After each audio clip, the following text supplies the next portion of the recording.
zien, man.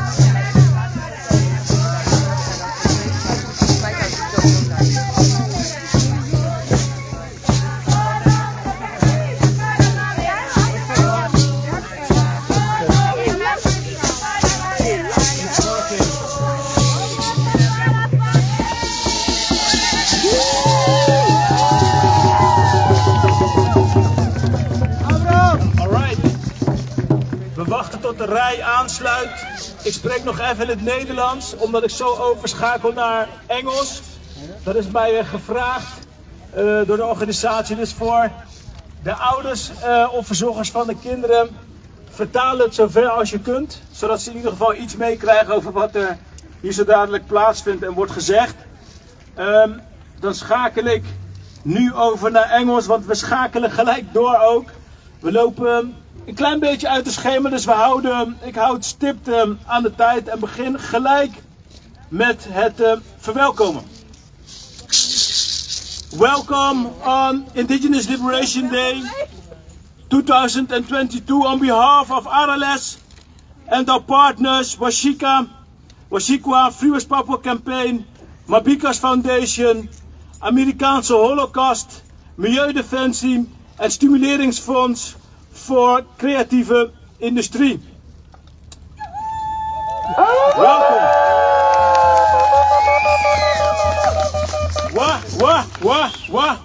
In my own indigenous language, I also want to welcome our ancestors, your ancestors, the unborn among us, and those who I didn't have mentioned, who are in your thought.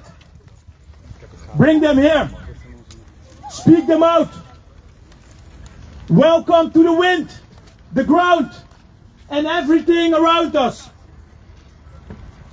My name is Rakyap, and it's a privilege and honor that RLS has asked me to be a moderator today, this afternoon up to the evening. I am a former military servant, served at the Royal Dutch Air Force in the Netherlands, now working as civil servant under the Ministry of Interior, but probably most of you know me as the international spokesperson of Free West Papua Campaign, or the all-round activist. Thank you. So, the context of this event. This event is organized every year in relation to October 12th, the symbolic beginning of one of the greatest catastrophes for indigenous peoples worldwide. A day that started relentless colonization for more than 500 years.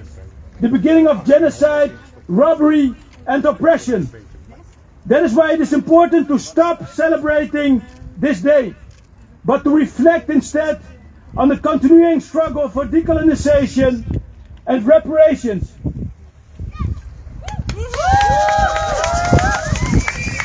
But most of all, indigenous resistance. During this day we aim to stop the celebration of colonialism and their invaders. Just like in Abiyala, the settler countries celebrate the arrival of Columbus. The Dutch celebrate villains like Jan Pieterszoon Koen and Michiel de Ruiter. We say no more.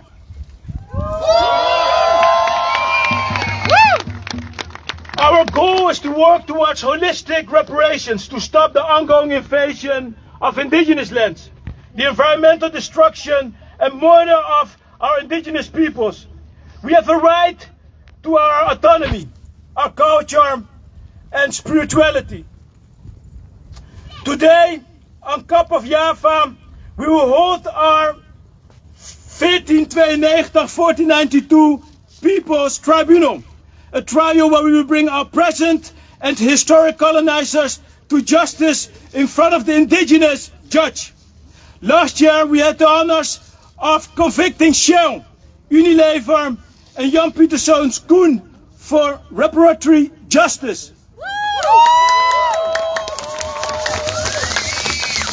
Today we will have monarchies, the church and Chilean settler state on trial. But before we start the triumph, we will first have a Mapu ceremony.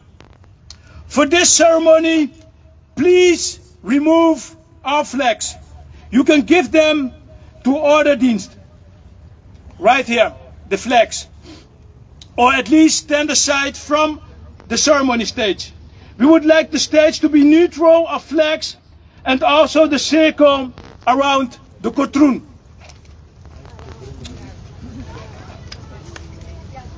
The Mapu ceremony is done to honor our relations with the earth in reciprocity.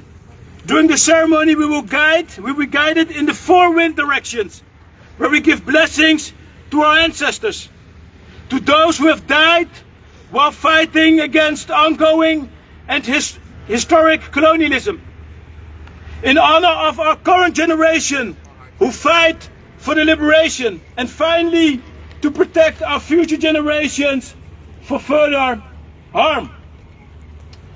Now I want to invite Max, Lalo and Chautu to guide us during this ceremony. An applause for them, please.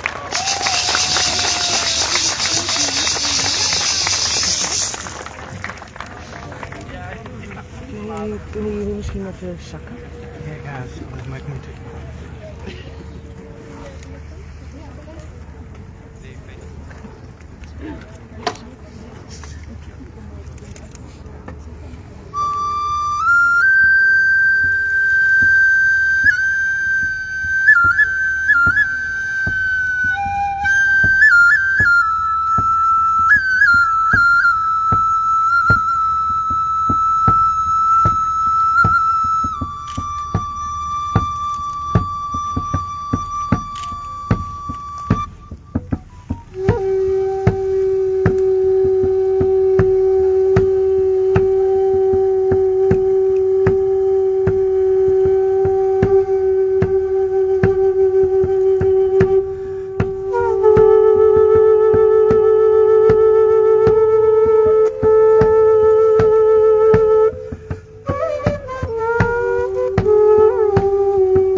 North, I want you to move with me. So this is the direction of north. So we start this way. And we go to the west, we go to the south, and we go to the east. So we start now with the north. North. North represents ancestors. Thank you, ancestors, for being here. Thank you, ancestors, for living in our souls. Thank you, ancestors, for all your blessings that you give us, for the wisdom in your stories, for the love in our lives. Thank you, ancestors. Thank you for all the things that you have taught us. Our mothers, our fathers have given your lessons to us, and we are thanking you for all those lessons. Jaltamai, Jaltamai.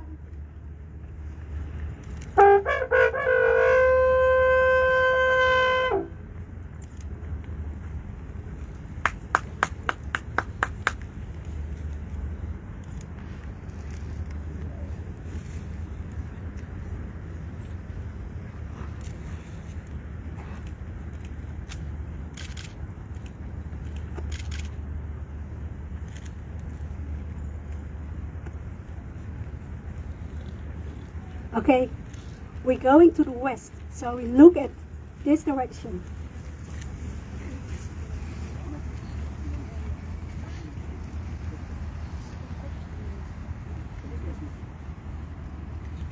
Tamushicho amorera sapo yako.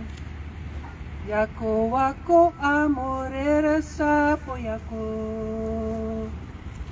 Tamore ke kovecho mahame. Tamore ke kovecho mahame.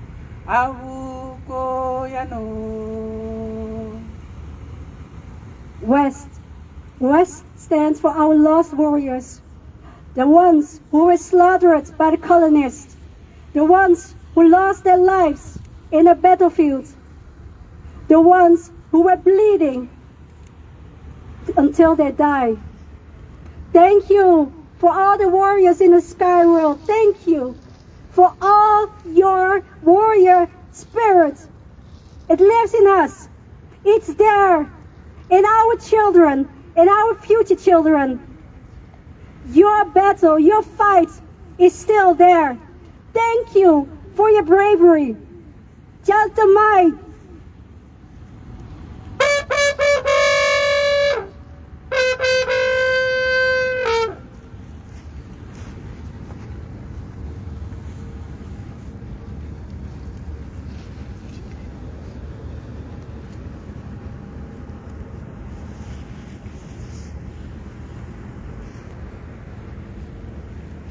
Zuid!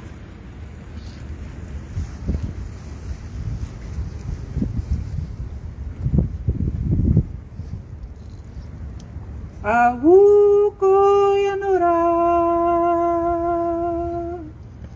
Avuko yanora. Avuko yanora.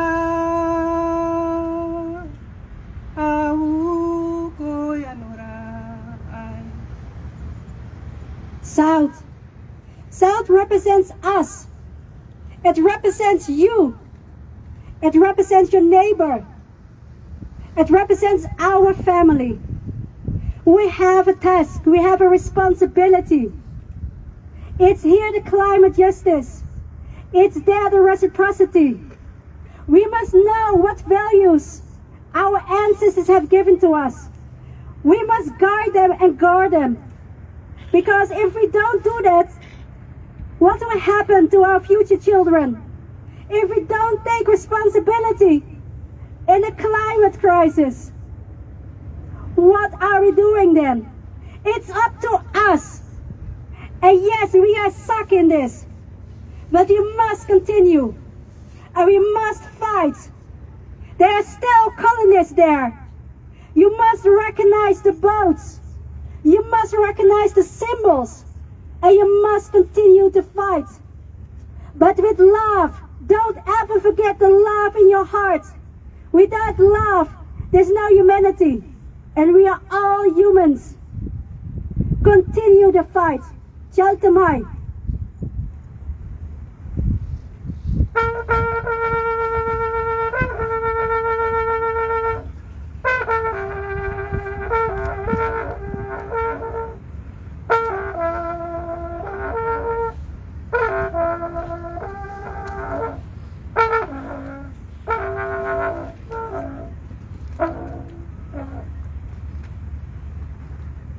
Oost!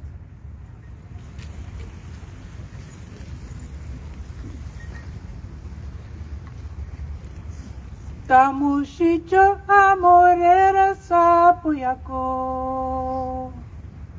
Yako wako amorera sapo yako. Tamore ke kovecho mame. Tamore ke kovecho mame. Avuko yano. East. East represents the future generations. Together, we are now here together for the children, the future children, the unborn ones, the ones who are not there yet, The fight is not only for us. The fight is for the generation after our generations and the generations after that generations until the 7th generation. We must know that our responsibility has to do with our love for them. Maybe we don't meet them. Maybe we will not know them. But our fight is for them, our future children, until the 7 generations after us. Chaltemai.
Thank you.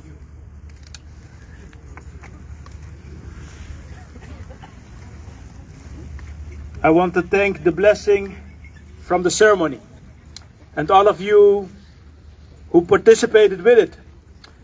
And after hearing that what we heard during the ceremony, I hope all of you will understand that how we are with the few, at the same time we are with the many.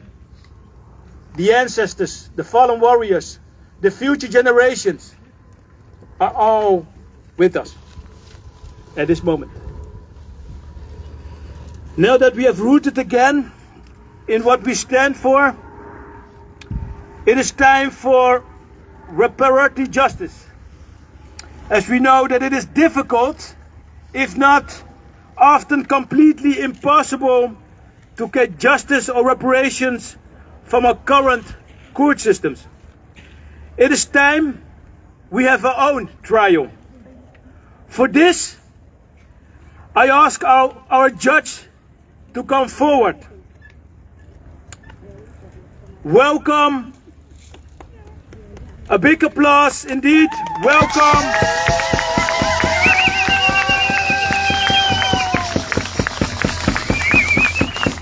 Welcome, Wisdom Elder and Judge Willem Koning. His Caribbean name from Suriname is Imje Nayare. I hope I pronounced it correct, thank you.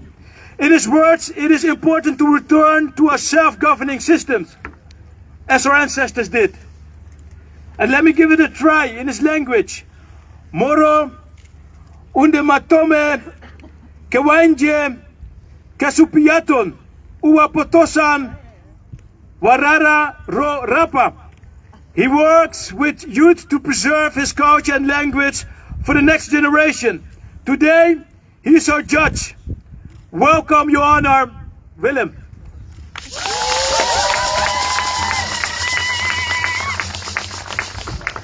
Monero mandong paporo ero bonakong. Yupa sepoya ero wala paporo ero mananamong mandong. So yombo irupa koro kone mingato ko ero poko. So I'm happy to see everybody here, and we're going to think about the things that we are going to discuss now and see how it works out together. Mora wala kokai. And now?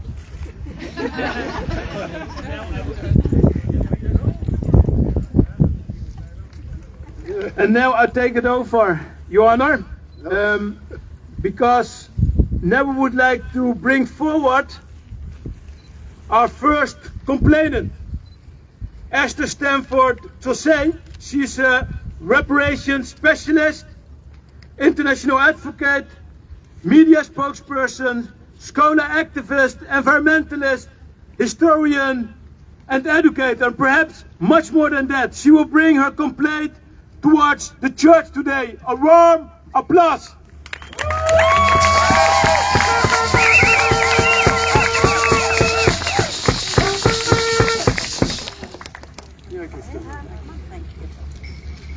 Wow. Okay. Blessings and greetings from Africa and the African diaspora worldwide who joins with you today, and it's really an honor to be here. But time is short, and so I would like to say a few words in relation to the defendant, which is the church. Now, the church is not just a church, because when we're talking about the crimes of the church, we're talking about the crimes of the Church of Rome, where it began, and the Vatican, and that is actually a state. The Vatican is a state.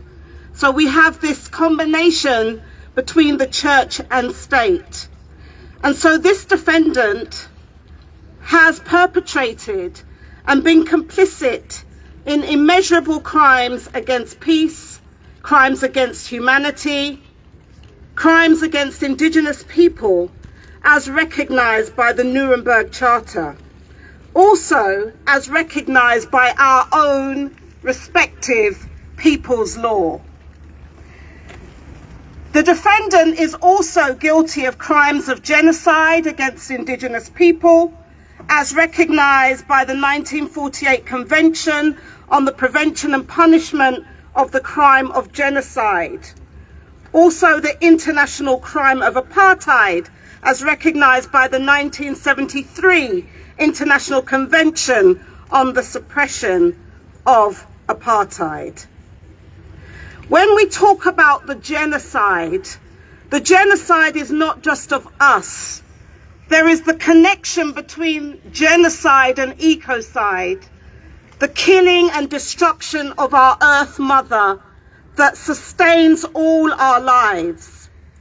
We know that the number of indigenous peoples of the Abya shrank by over 50%, but some studies say up to 90% following European contact, which triggered a wave of diseases, warfare, diseases such as smallpox, enslavement and colonization, after Christopher Columbus arrived in the so-called New World. These genocidal crimes and acts continue today, and the defendant, which is the church, the original church and all its successors, remains complicit in this genocide. There are numerous other crimes that the church is responsible for, and I'm just going to share a few in the time that I have. The usurpation of the sovereignty of indigenous peoples and nations, the forced imposition of unjust laws known as the doctrines of discovery and terra nullius, through the operations of Christian conquistadores, forced imposition of the papal bulls, legitimizing invasion, colonization, enslavement and forced conversion of indigenous and African peoples, communities and nations. The codification of Christendom's justifications for colonization in laws and legal doctrines which have been institutionalized in the laws of many countries today, including the United States of America. Waging unjust wars of military conquest and aggression, ungoverned by law, morality and humanity. The destruction of indigenous civilizations, the conquest of Abya, the occupation and theft of our ancestral lands and territories, war crimes, crimes against humanities, untold massacres, rape, sexual violence and sexual abuse, assassinations and torture of our indigenous liberators and freedom fighters, the kidnapping and killing of indigenous children and forcing them into child labour institutions known as residential schools, the forced removal of our children from their families, communities, cultures, complicity in the imposition of genocidal laws and policies, the destruction of our indigenous temples, traditional and sacred sites, the desecration of many of our spiritual systems, the destruction of indigenous cultural heritage, the suppression of our indigenous cultural and spiritual traditions and practices, the destruction and looting of our ancestral cultural, spiritual and religious property, such as our artifacts, our codices, forced Christianization, forced assimilation, holding our indigenous ancestors captive in museums until today. The Wetikoization of human civilization, the denial of our indigenous treaty rights, our people's rights, and Mother Earth rights. These are just some of the crimes for which the defendant is being charged. And this tribunal must find the defendant guilty as charged on all the counts specified, beyond a reasonable doubt. This tribunal must also issue an order that formally prescribes the Church of Rome, the Vatican State, as an international criminal conspiracy and an international criminal organization. Finally, this tribunal must declare our earth sovereignty in our lands. It's not just about people's sovereignty and nationhood. The basis of that nationhood comes from earth sovereignty. And until we restore the sovereignty of our mother, no nation can be free. I thank you.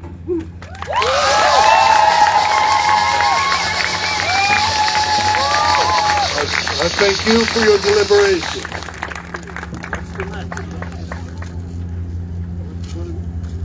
So what do we think? What do we think about this statement? There are things that we may consider. There's a generalization process in finding guilty parties.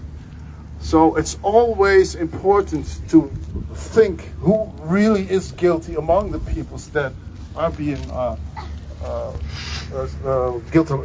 guilty. Because there's also, in all groups of people, there are certain ones that have a good heart. And the other ones that are evil, and they are evil to the core. So let's find the ones guilty that are truly guilty. Yeah. Okay. Let's do something with the piñata. Is there anyone that feels? Whoa! So the judge has spoken. The church is guilty.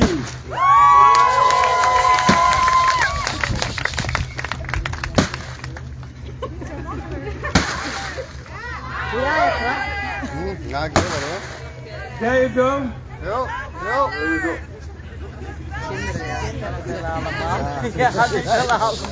All right, you have 2 more minutes to punish that church. Okay, go for it. Go! Let's see what you got. Punish the church!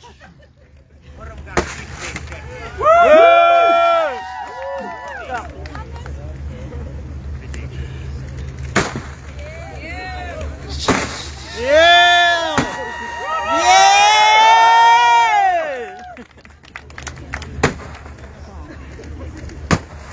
Anyone more? Any else? Oh, the record. Okay, there's one more here.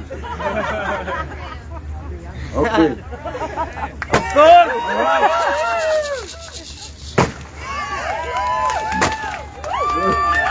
All right. Big applause for the punishment. Once again, I want to thank the first complainant, Esther Stanford Saussé, for the complaint, and the judge for the decision. There you go. Okay. Thank you. Let's hear the next. All right, we go to the second complaint, which will be Chris de Ploeg. Chris de Ploeg, co-founder of RLS, a pan-decolonial network in Amsterdam, and investigative journalist and author. Big applause for Chris. Dear honorary judge, he would like to bring to justice the monarchy. Okay, let's hear the complaint. Dear judge and jury, I'm here to talk about Western royalty, about colonial royalty. From the Spanish Empire to the British, from the French Empire to the Dutch, nearly the entire world was colonized, enslaved, raped, pillaged and murdered in the name of the royal heads of state.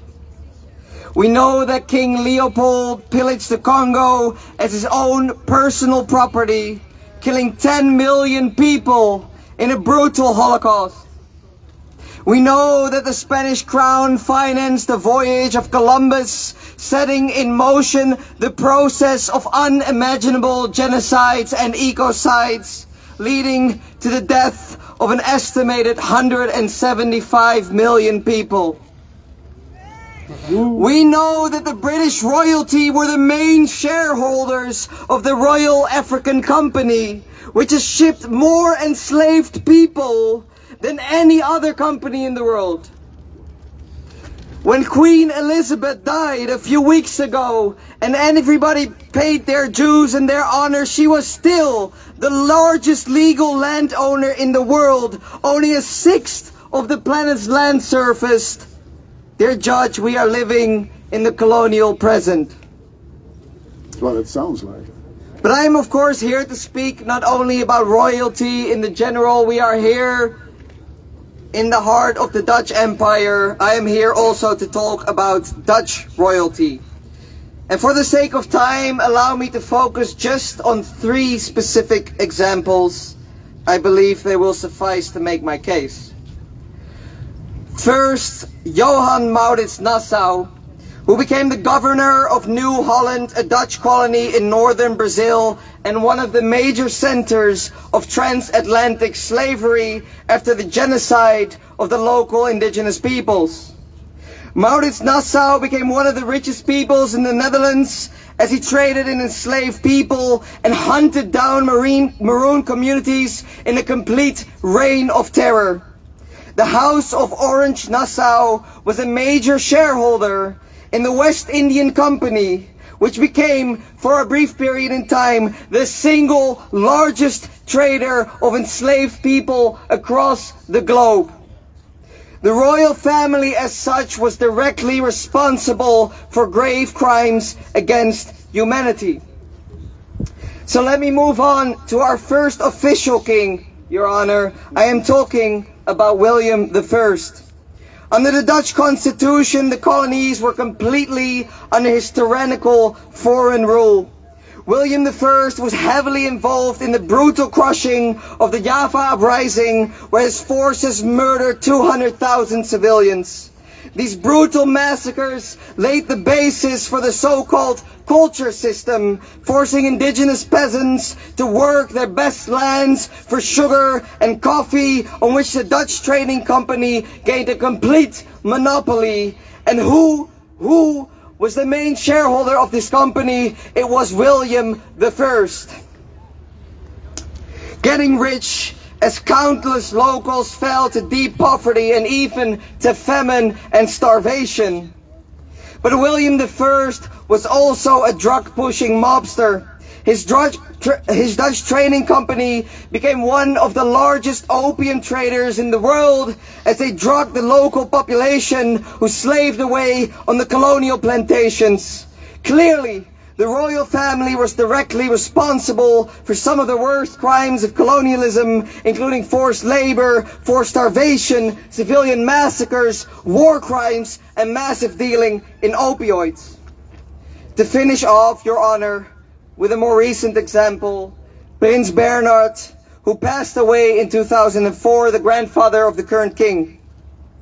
Before he married the Dutch Queen Juliana, he was a German citizen, member of the Nazi SS, the SA and the NSDAP.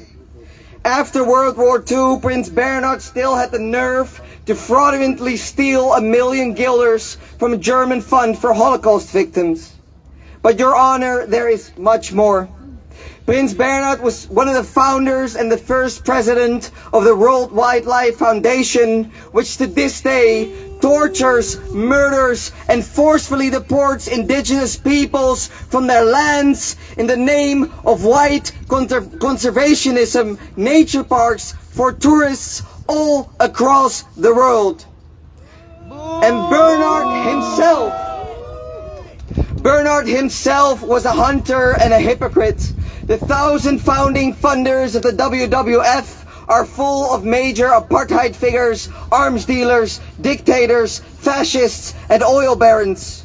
Prince Bernhard personally financed the first WWF death squad in South Africa, the KAS. According to insider testimonies, the KAS directly trained pro-apartheid militias in the Kruger National Park and killed an estimated 6,000 opponents of the apartheid regime. As such, Prince Bernhard sided with the crimes of apartheid and against the self-determinations of indigenous peoples. These are just 3 examples, My Honor, of the king of the royal family, and there are of course many more. The royal family was a major shareholder, might actually still be with all the secrecy involved, in countless Dutch companies that grew directly under colonialism, including Royal Dutch Shell, ABN AMRO and Unilever, some of which we already found guilty in our last People's Tribunal. That is how the royal family became one of the richest of the world, with an estimated wealth of 12 billion euros. And still, they receive 350 million euros every year from the Dutch state through tax privileges and subsidies for the maintenance of their castles and their luxurious travels, like their trips to their vacation home in Waimapu on stolen indigenous Mapuche lands. Right now, as we speak, the king and queen claim they want to come clean with their past, but talk is cheap. Your Honor, I say, let them forsake their power and their stolen wealth. Give back your castles and your shares, those mountains of gold you have never worked for. Return all of it every last penny to the peoples that were colonized and murdered and enslaved. It is time for reparations. So step down from your throne, become a common man like all of us, because the royal house cannot be decolonized. It can only be abolished. Thank you very much for your words. Well, this is a people's court. This is a people's court, and I have been listening to all the words and all the very shocking facts that are being delivered here. Now it's up to you. What do you think? Is the royal family in any way guilty of anything? Let's bring up something to smash. Get something smashed here. All right, clear guilty. I just thank you, Judge, for the decision, and Chris de Ploeg for the complaint. So I will give those who wanted to destroy the monarchy 1 minute, so we catch up some time. And I heard that the stick was broken because of the immense emotion. So I want to ask the one who is going to kick with all the power you have. Go ahead. Slaan, schoppen. Yes. Yes. There you go.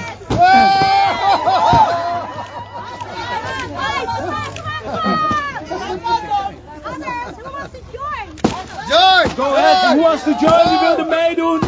Schop maar raak. Yes. De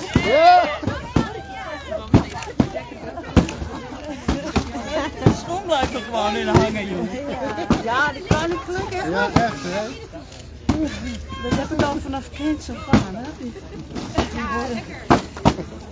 Alright, 30 seconds, go ahead. Ja, ik ook net, 30 seconds. Laat die man die 15. 10. 9. 8. 7. 6. 5. 4. 3. 2. 1.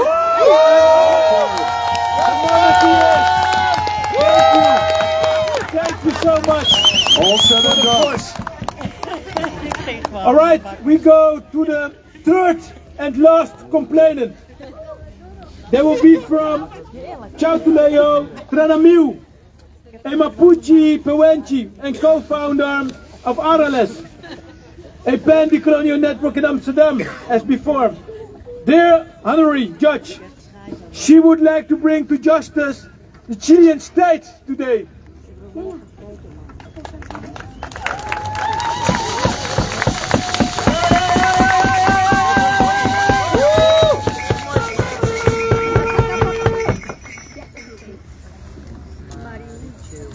Okay, dear judge, dear jury, dear all, I'm standing here because I believe in the vision of 1492 People's Tribunal.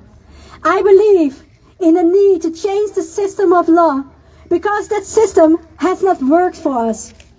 The Chilean state has a long, brutal legacy of attempting to destroy the Mapuche people, fueled by the greed of settlers and colonists.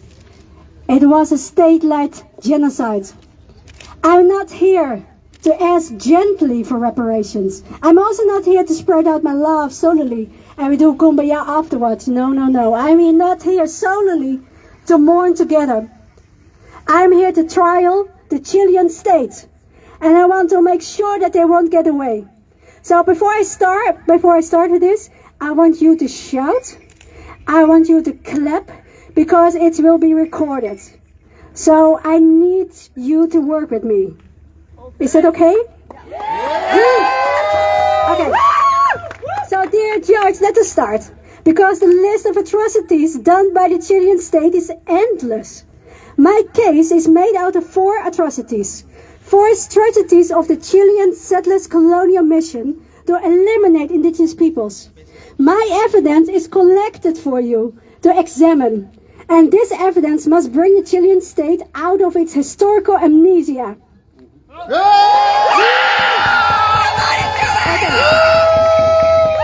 But first, dear judge, I want to hand over my first 2 pieces of evidence to you. The peace treaty at the Cayenne Parliament and the Treaty of the Tapiwe, because both were closed according to the preconditions of international public law. In 1641, both parties agreed to sign a peace treaty at the Cayenne Parliament, and this established a de jure recognition. And this refers to diplomatic recognition under international law. It granted the Mapuche an autonomous territory of more than 10 million hectares, dividing the Biobío River as the border between the two nations. The Treaty of Tapiwe was signed in 1825 by the two parties. The Mapuche, who were at that time recognized as an autonomous nation, and the Chilean Republic, who were independent already. The Treaty of Tapiwe stipulated that Waimapu would belong to the Chilean state. However, it was also established and it was confirmed that the Mapuche would enjoy full autonomy within the territory said to be the south of the Bio River, granting also full legal jurisdiction to the chieftains, the Loncos, and even, and this is the most important one, prohibiting Chileans from settling in Mapuche territory. Dear judge, they breached it, all of it. They went on with colonization and they went on with the invasion. This is Winka shit, white enemy shit.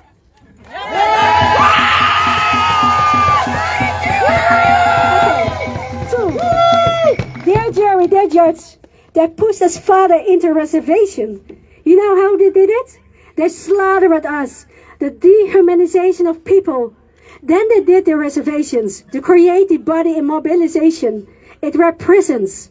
They put us behind walls, and the police came at a daily basis for attacks. The children of today are still exposed to this aggression, and they are developing PTSS. And this system started in 1866, and in 1930 there were 3,000 reservations. Number 3, dear judge, there is more, and our former speaker have already talked about it. The assimilation by child removal and re-education. Here I represent you 2 other pieces of evidence to make my statement. And white people always want to evaluate stuff. So let's evaluate them. Yeah.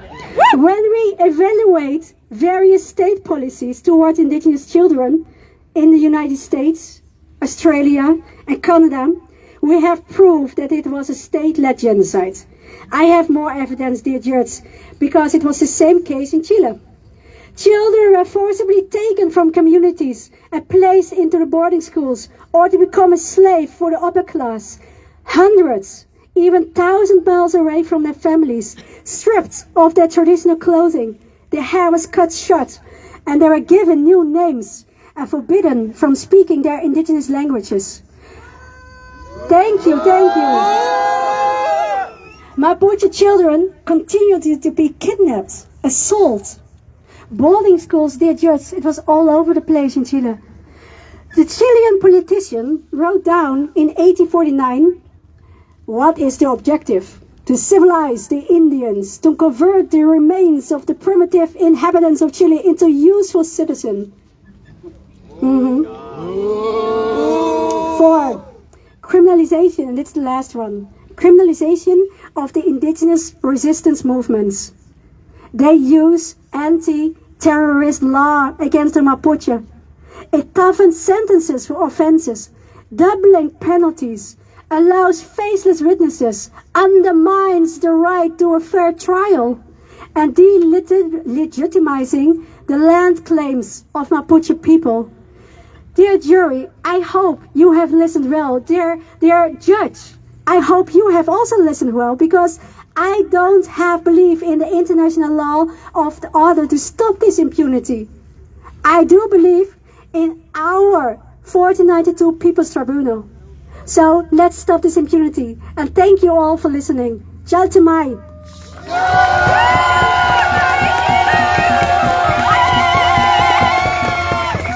Okay. Well, this was another example, a very strong statement, and this is not very lightly brought to us.